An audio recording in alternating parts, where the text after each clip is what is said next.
Hey guys and girls, welcome to another Sunday afternoon chat. We're here at Jimmy Houston Outdoors Marine Store, Jimmy Houston Marine and Kawasaki. Sunday afternoon, nobody around, but I just came back from Springfield, Missouri. I was over last night speaking at Cross Trail Outfitters, big event. They only allowed 600 in that event because of COVID restrictions, but I got to pick up my new Ranger boat. You can't see much of it, but I'll do a walkthrough on that boat sometime within the next week or so. It is a beautiful boat. I have a blue Ram truck ordered that we'll be pulling that with, and we got some little more stuff to do with it. My Garmin locators didn't come in, so Jamie here at Jimmy Houston Marine is going to install those. They should come in this week, and hopefully we'll have this boat down at the ranch within the next couple of weeks. But we've had a busy week. We've had a great week down on the ranch. I did want to mention, but before I get started here, our catch of the day has gone over 11,000 subscribers. Now, we started this last April, so that's 11,000 in still less than a year, but it is slow growth. 2 or 3 days this week, no, we didn't have any additional subscribers at all. So if you are not subscribed to Catch of the Day YouTube channel, it doesn't cost anything. You don't have to buy anything. Sometimes when you type in Catch of the Day, there's some booksellers come up there trying to sell you the book, and if you want to buy that, that's fine, or you can order the book from us. We'll personalize it for you, but you don't have to buy anything. Subscribe to that channel. We read a daily devotional, a fishing tip, and a scripture. We post it up every morning at 5 o'clock, every morning, every single day of the year. But share these devotionals with several friends, encouraging them to subscribe. This channel, I think, is the most important channel on YouTube because it will change your life for the better. I promise you. You go through the comments, just look through the comments down there, subscribe to this channel, look through the comments, and you'll see how it's changed a lot of people's life. The Word of God will do that, and we read that every day. We've got a great devotional and fishing tip. You'll become a better fisherman too. Share this, those of you that are subscribed, share this with 2 or 3 of your buddies every day and encourage them to subscribe to this channel because it needs to be 111,000, not 11,000. So subscribe to that thing. Jimmy Houston Outdoors channel. YouTube channel has just crossed 87,000. We are going to give away a fishing trip when this channel hits 100,000. We're going to give away a fishing trip at our ranch with me for whomever wins it and a friend. And we're going to give one away on Facebook also. So one on YouTube, one on Facebook. A lot of you on the Facebook channel. It's got over 500,000 people on there. A lot of you are on the YouTube channel only. A lot of you are on both channels, and that's fine. And the way we're going to do this is, we were going to just have you send in a postcard or a little piece of paper that had either your email address and a telephone number or both. We'd like to have both. We won't sell this information to anybody, but we decided we're going to do it all electronically. And so what you'll do is you can send a text to our pecan phone, which is area code 580-618-7260. Send that to and put your name. You don't have to put your address. You only want city and state. That's all. What city and state you are. Either put your email address and or your telephone number. That way. And what we're going to do. This is what we're going to do. We're going to go old-fashioned. We're going ultra modern. Like we're going to use text and social media and all of that. But we're going to go old-fashioned because I'm going to get a couple of hampers. And I'm going to, when I get your name and stuff, I'm going to write that down on just a little index card.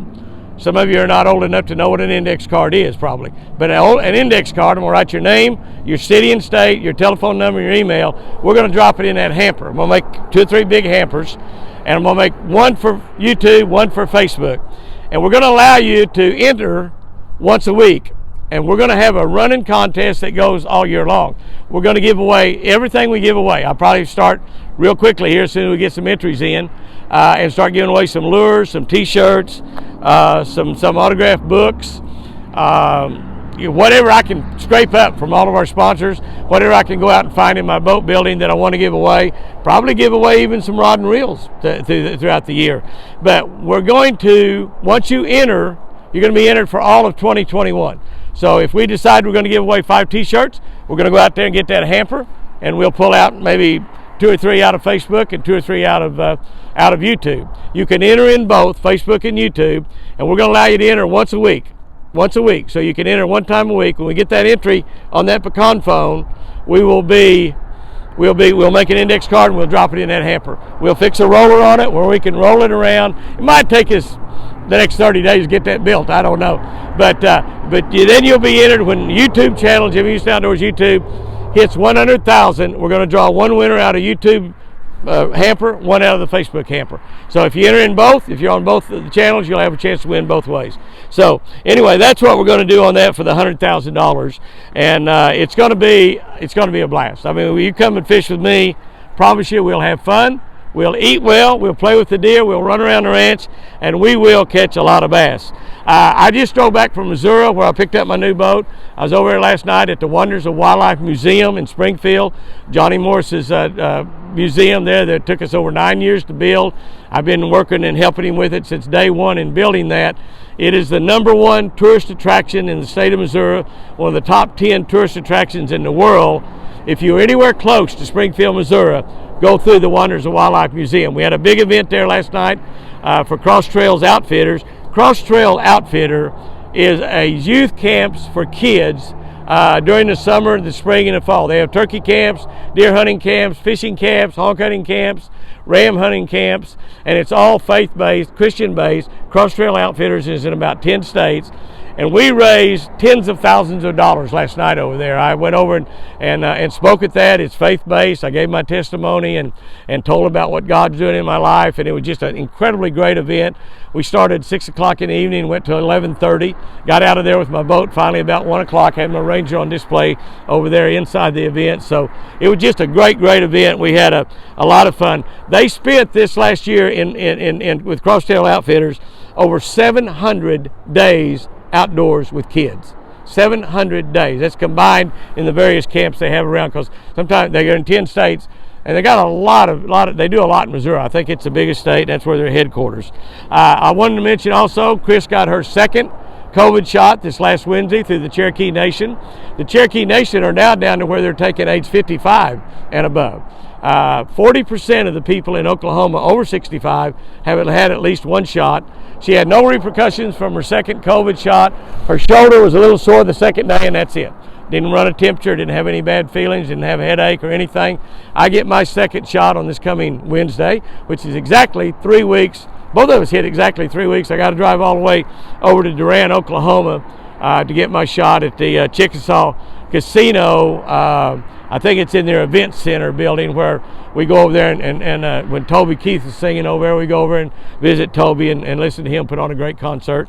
And so we're going to go over there and get a shot next Wednesday. And so I'll have had both of my shots. So that'll be really good. I burned at the ranch this week. I should have shot a video on it. I didn't know how exciting it would be. We only had to call the fire department from Sulphur, Oklahoma one time. But let me tell you, we have an incredibly great fire department in Sulphur, Oklahoma. Had about 10 vehicles and four-wheelers and stuff come out, and we had something blow across the county road and got my neighbor Patrick Housefield on fire. He burns it anyway, so he doesn't really care.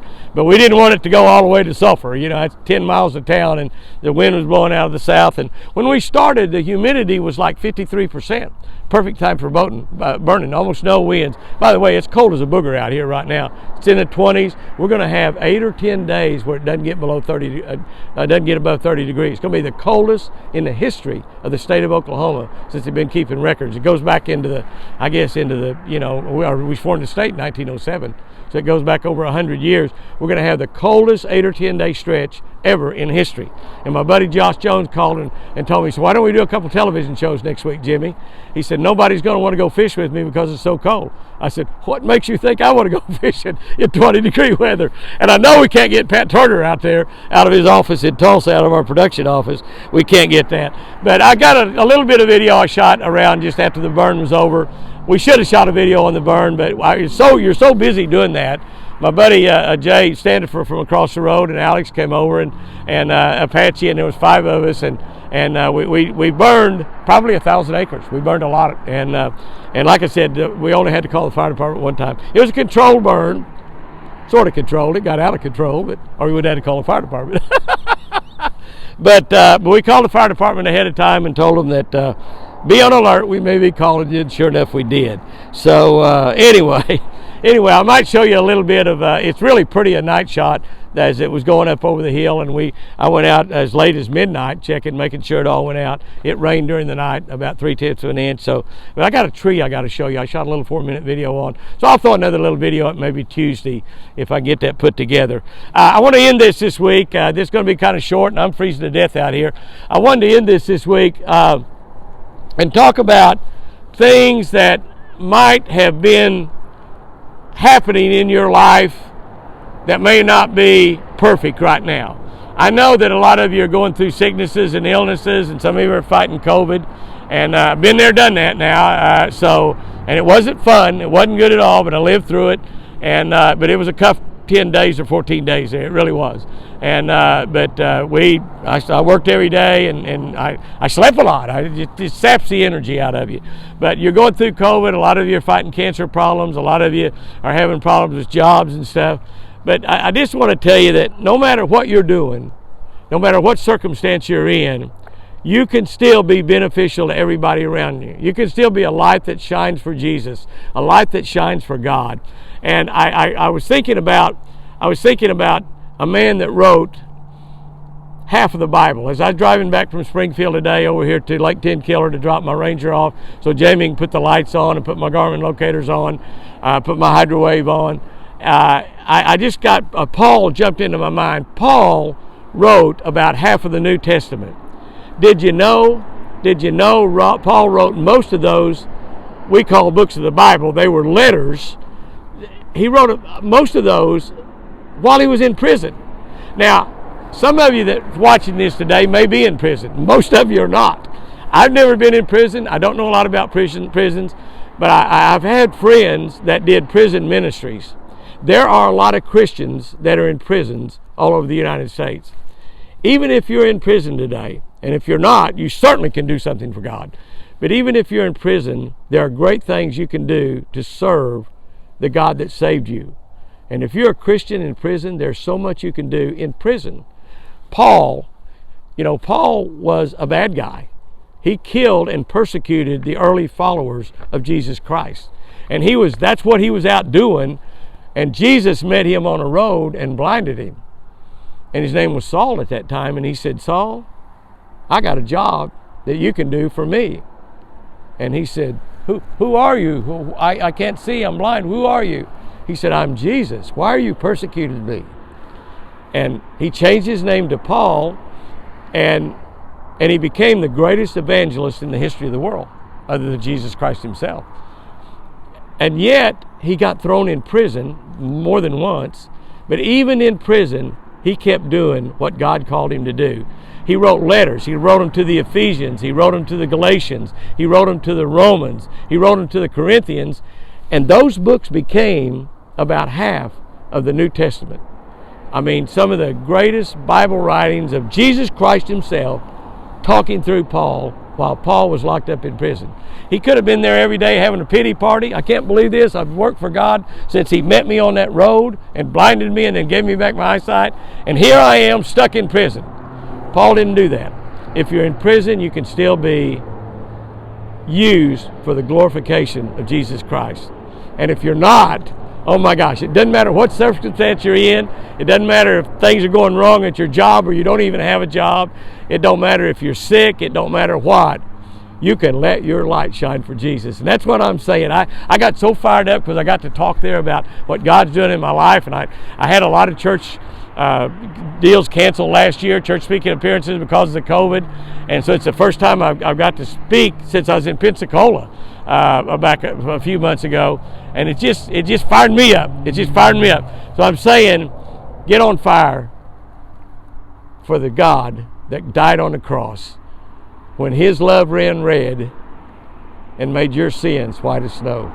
Get on fire this week. Do something for God. And I promise you, God will bless you more than you can ever imagine. Guys and girls, have you a great week out there. I'm freezing. It's in the 20s. The wind's blowing, but I love you.